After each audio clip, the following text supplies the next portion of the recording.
Pak Mahfud MD, Pak Mardhani Alisera, kami ingin penjelasan lebih spesifik. Mengapa menyodorkan nama orang luar, bukan menggait kader internal sendiri? Mahfud jawabnya nanti ya. Nama ini punya resiko, Andre, dan sudah banyak yang mau cawe-cawe terhadap nama ini. Bang Mardhani ini dulu, kalau Bang Mardhani ini begini, kalau zaman kita diskusi mahasiswa dulu ya, mahasiswa itu kalau diskusi bagaimana masang lampu, bukan lampunya diputar, rumahnya diputar. Nah, Bang Mardhani ini begini, semua dibikin rumit. Kalau Pak Mahfud karena kita ketemuan, perbincangan sangat nyantai, kadang-kadang nanti biasalah, namanya politisi kita selalu joking dan segala macam. Tapi Pak Mahfud juga diantara orang baik. Menko Polhukam Mahfud MD mengaku menolak jadi bacawa pres mendampingi bakal capres Anies Baswedan saat ditawari Presiden PKS Ahmad Saiku. Mahfud khawatir koalisi perubahan pecah. Saya sampaikan juga itu kepada Ketua Umum PKS, Pak Saiku, ketika datang ke rumah saya, menjajaki bagaimana kalau Bapak menjadi cawapresnya Anies. Saya bilang jangan saya, nanti malah pecah. Nah, biasanya kalau soal duit nih, gampang pecahnya nih. Begitu yang sana, loh kan kita nyalonkan AHY misalnya, masa Demokrat cuman sekian, sementara biaya pilpres sangat besar. Ada banyak sekali yang harus dihitung. Tetapi resminya dari 5 nama itu tidak ada Pak Mahfud. Terakhir Ustadz Muhammad SAW mengerucutkan 3, Mas AHY salah satunya. Apakah kemudian Anies pasti didukung oleh Demokrat? Belum tentu. Yang jelas begini, hasil surveinya Mas Anies masih perlu suara di Jawa Tengah dan di Jawa Timur. Sehingga siapapun yang diusulkan mesti mampu menambah suara di Jawa Tengah dan di Jawa Timur. Nah, kalau yang konsisten di sini kan sebenarnya Anies.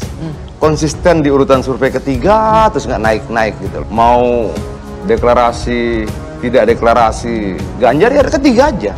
Itu satu hal yang luar biasa. Loh, kita memuji konsistensinya loh. Konsisten di urutan ketiga itu susah loh. Dan tadi ini sarkastik tidak sih, konsisten di urutan ketiga? Dan tadi itu foto Anies merenung sambil baca buku. Coba. Pengakuan Mahfud MD tolak jadi cawapres Anies agar koalisi tak bubar. Terang-terangan Menko Polhukam Mahfud MD mendapat tawaran dari Presiden PKS Ahmad Saiku untuk jadi bakal cawapres pendamping Anies Baswedan. Namun Mahfud bilang, jangan saya menjawab tawaran PKS.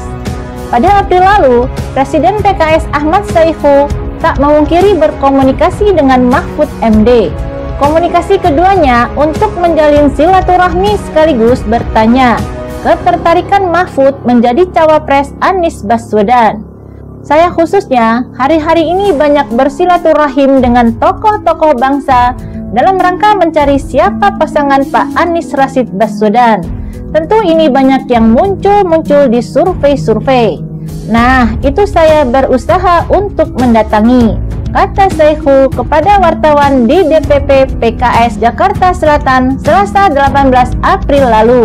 Saat itu, Saiku menyebut kedatangan dirinya ke tokoh-tokoh potensial akan dilaporkan ke Majelis Syuro PKS. Ia menyebut ada tokoh yang ingin disebutkan secara langsung, namun ada pula yang tidak. Berkomunikasi dan mungkin setelah lengkap, saya akan melaporkan kepada Ketua Majelis Syuro dan akan dibawa ke musyawarah Majelis Syuro. Banyak tokoh-tokoh, ada yang ingin disebutkan secara langsung, ada juga yang tidak. Saya kira nggak perlu disebutkan, tapi sebagiannya sudah muncul. Barangkali di media-media, tutur Saiku. Ketika ditanya, apakah salah satu tokoh yang didatangi adalah Mahfud MD, Saiku membenarkan hal itu. Ia menyebut pertemuan dengan Mahfud untuk berbagai pandangannya sekaligus bertanya ketertarikan Mahfud menjadi cawapres Anies. Itu tadi kita bilang, kita silaturahim ke Pak Mahfud. Tokoh-tokoh yang lain juga akan kita datangi silaturahim. Kita minta tanggapannya, kita minta sharingnya, bahkan kita tanya juga minatnya untuk mencawapreskan. Karena saya saat itu fokusnya mencari cawapres, imbuh Saiku. Cerita tawaran menjadi bakal cawapres Anies dari Presiden PKS Ahmad Saiku kembali diulas Mahfud MD seusai rapat dengan Komisi 1 DPR RI. Mahfud menolak tawaran tersebut. dengan alasan khawatir koalisi Perubahan untuk Persatuan atau KPP pendukung Anies akan pecah. Mahfud mulanya mengulas pesannya kepada Denny Indrayana untuk menjaga tiket Anies maju Pilpres. Menurutnya, hal tersebut juga ia sampaikan kepada Presiden PKS Saihu yang sempat bertandang ke kediamannya. Saya pesan ke Denny, tolong itu dijaga, jangan sampai hari internalnya nanti yang gagal. Kan gitu, kalau pemerintah nggak akan ikut-ikut, kata Mahfud di Kompleks Parlemen, Senayan, Jakarta, Senin 5 Juni. Mahfud lantas menceritakan momen dirinya sempat ditawari menjadi pendamping Anies untuk Pilpres 2024. Di posisi tersebut, ia menolak tawaran Saihu. Saya sampaikan juga itu kepada Ketua Umum PKS, Pak Saihu, ketika datang ke rumah saya menjajaki. Bagaimana kalau Bapak menjadi cawapresnya Anies? Saya bilang, jangan saya. Nanti malah pecah, tutur Mahfud menceritakan kembali momen tawaran itu. Anies kalau nanti koalisinya nggak setuju, malah Aniesnya nanti nggak dapat tiket kalau partainya satu keluar. Sama pesan saya kepada Denny. Nah, saya akan jaga pemilunya agar pemilu terselenggara. Itu saja, imbuhnya. Cerita Mahfud tersebut sesungguhnya menegaskan jawab Mahfud MD setelah dikunjungi Ahmad Saihu. Mahfud mengatakan, pertemuan itu membicarakan seputar kalender politik 2024. Benar, saya mendapat kunjungan Presiden PKS Pak Saihu pada tanggal 15 April pekan lalu. Beliau didampingi oleh sahabat saya sejak di DPR tahun 2004 sampai 2008, Pak Al-Muzamil Yusuf. Pak Al-Muzamil adalah Wakil Presiden PKS.